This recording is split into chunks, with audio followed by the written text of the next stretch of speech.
नमस्कार दोस्तों, आज हम करेंगे बीए प्रोग्राम के फोर्थ सेमेस्टर के पॉलिटिकल साइंस के इम्पोर्टेंट टॉपिक्स की बात, इंट्रोडक्शन टू इंटरनेशनल रिलेशंस के बारे में।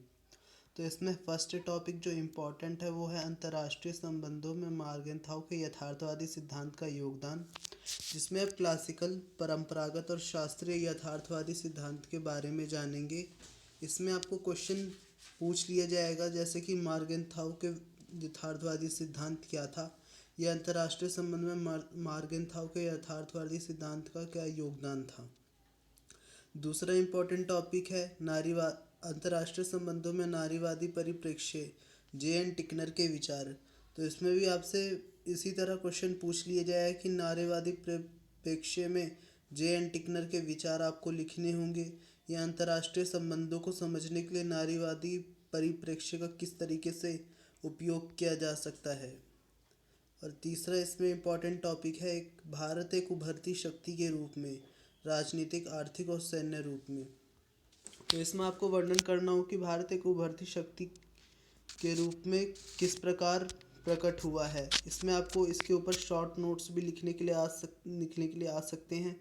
यह आपसे इसमें पूछ लिया जाएगा कि भारत की जो भू राजनीतिक और सामरिक, जो इसकी विदेश नीति को निर्धारित करने वाले कारक है, कौन कौन से हैं। या फिर आपसे गुट निरपेक्षता के बारे में पूछ लिया जाएगा कि भारत की इसमें क्या भूमिका है, यह गुट निरपेक्षता क्या है और इसकी क्या प्रासंगिकता है आज के समय में। इसमें अब चौथा टॉपिक है शीत युद्ध।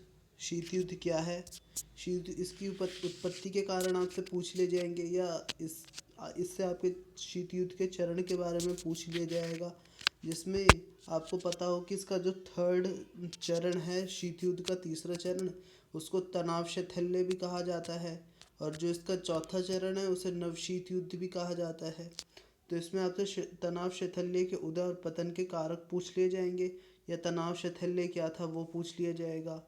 और नव शीत युद्ध या द्वितीय शीत युद्ध को प्रारंभ करने में इसकी भूमिका पूछ ली जाएगी, या नव शीत युद्ध के प्रारंभ होने के कारक पूछ लिए जाएंगे।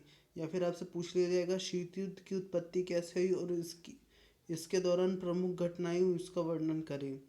अब जो इसका फिफ्थ इम्पॉर्टेंट टॉपिक है वो है डिपेंडेंसी थ्योरी, जिसमें आपसे निर्भरता के सिद्धांत के बारे में या पराश्रय के सिद्धांत के बारे में पूछ लिया जाएगा। दोनों एक ही सिद्धांत हैं। और इसमें सातवां इम्पॉर्टेंट टॉपिक है भारत की विदेश नीति की भू राजनीतिक और सामरिक निर्धारक तत्व कौन से हैं, जो मैंने आपको पहले ही बता दिया है। और इमैनुअल वॉलरस्टीन का विश्व व्यवस्था का जो सिद्धांत है उसके बारे में आपसे पूछ लिया जाएगा। और जो आपके सिलेबस में एक और है न्यू लिबरलिज्म के बारे में, नव उदारवादी सिद्धांत के बारे में, उसके बारे में आप थोड़ा पढ़ लीजिएगा ताकि आपसे कोई टॉपिक छूटे ना। और भी कई टॉपिक्स हैं जैसे यूरोपीय संघ, शीत युद्ध के बाद जो उभरती शक्तियाँ आई विश्व में, यूरोपीय संघ, चीन, जापान, इन सब के बारे में आपसे पूछ लिया जाएगा। वर्णन करने के लिए इन पे शॉर्ट नोट्स लिखने के लिए आ जाएगा। तो धन्यवाद, ये इम्पॉर्टेंट टॉपिक्स थे। इसको कवर करने के बाद आपका पूरा सिलेबस कंप्लीट हो जाएगा।